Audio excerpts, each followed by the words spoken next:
नमस्ते। आजकल दुनिया भर की इकोनॉमीज में एक अजीब सी उथल-पुथल है ना? लेकिन इन सब के बीच भारत काफी मजबूती से खड़ा हुआ है।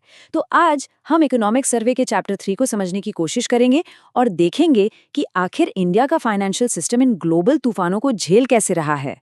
तो सवाल यही उठता है, आखिर वो क्या है जो भारत को इन मुश्किल हालातों में एक मजबूत पिलर की तरह खड़ा रख रहा है। चलिए इसी को समझते हैं। ठीक है, तो शुरू करते हैं। देखिए, भारत की कहानी को समझने के लिए ना हमें पहले ये देखना होगा कि दुनिया में चल क्या रहा है, क्योंकि सब कुछ एक दूसरे से जुड़ा हुआ है। आज की दुनिया को देखिए, मतलब एक साथ कितनी चीजें हो रही हैं। कहीं देशों के बीच टेंशन बढ़ रही है, तो कहीं एआई जैसी नई टेक्नोलॉजी सब कुछ बदल कर रख दे रही है। और इन सब के ऊपर जो ग्लोबल पैसा है वो इतनी तेजी से एक देश से दूसरे देश में घूम रहा है कि किसी भी इकोनॉमी के लिए स्टेबल रहना, टिके रहना बहुत बड़ा चैलेंज बन गया है। अच्छा, इन सारी चुनौतियों को अगर एक शब्द में कहें तो वो है अनसर्टेनिटी शॉक या अनिश्चितता का झटका। अब ये है क्या? जरा सोचिए, अगर किसी को पता ही ना हो कि अगले 6 महीने में क्या होने वाला है, तो क्या कोई बिजनेस वाला करोड़ों रुपए लगा के नई फैक्ट्री खोलेगा? नहीं ना। सब रुक जाएंगे, वेट एंड वॉच मोड में चले जाएंगे। और बस यही ठहराव पूरी इकोनॉमी को धीमा कर देता है। और इस अनिश्चितता का असर ना 3 तरीकों से साफ साफ दिखता है। पहला, जैसा हमने कहा, कंपनियां रुको और देखो वाला रवैया अपना लेती हैं, तो इन्वेस्टमेंट रुक जाता है। दूसरा, बिजनेस को लोन मिलना महंगा हो जाता है। और तीसरा, स्टॉक मार्केट में अचानक से बड़ी गिरावट का रिस्क वो भी बढ़ जाता है। तो अब आते हैं मेन सवाल पर। इस ग्लोबल उथल-पुथल के माहौल में हमारे देश का अपना फाइनेंशियल सिस्टम और खास तौर पे हमारे बैंक्स, उन्होंने कैसा परफॉर्म किया है? तो जब पूरी दुनिया एक तरह से किनारे पे खड़ी थी, तब इंडिया के बैंक्स की क्या हालत थी? चलिए देखते हैं। इसमें सबसे बड़ा क्रेडिट जाता है रिजर्व बैंक ऑफ इंडिया को। मतलब आरबीआई ने बहुत ही समझदारी से काम लिया। उन्होंने सही समय पर सही नीतियां लागू की, मार्केट में जरूरत के हिसाब से पैसा बनाए रखा और एक स्टेबिलिटी दी। ये एक मजबूत फाउंडेशन की तरह काम आया। और जो सबसे बड़ी कहानी है ना, वो है हमारे बैंकों की हेल्थ की। ये आंकड़े देखिए, 2018 में बैंकों का लगभग 11.2% पैसा वो डूबे हुए कर्जों में फंसा था, जिसे हम जीएनपीए कहते हैं। और अब अनुमान है कि सितंबर 2025 तक ये आंकड़ा घटकर सिर्फ 2.2% रह जाएगा। मतलब ये एक जबरदस्त कमबैक है और इससे पूरे सिस्टम को बहुत मजबूती मिलती है।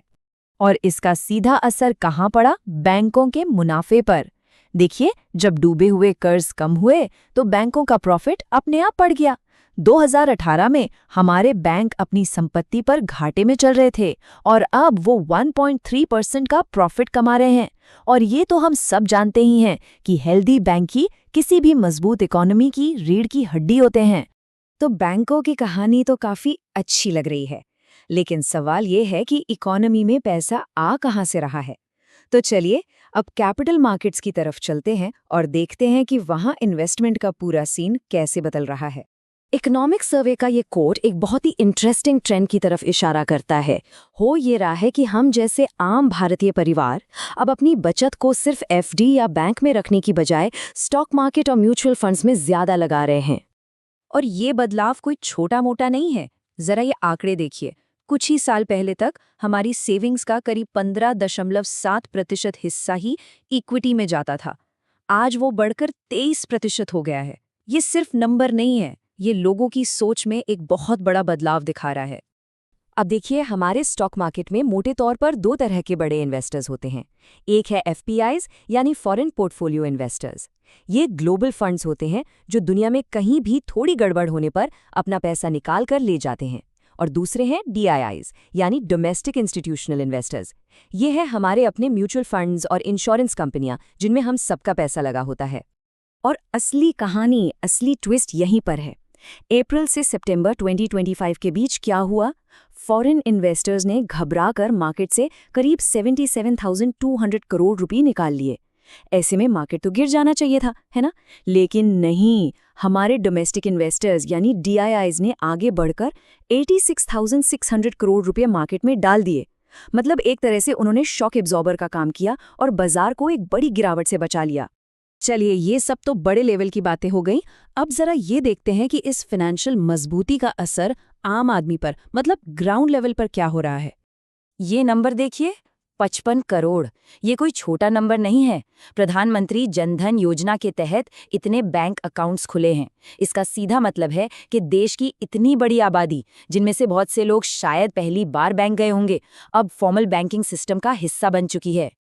और बात सिर्फ बैंक अकाउंट खोलने तक ही सीमित नहीं है। मुद्रा योजना जैसी स्कीम से छोटे छोटे कारोबारियों को लोन मिल रहा है। और इसमें सबसे खास बात क्या है, इन लोन्स का लगभग 69% वो महिला उद्यमियों को मिला है।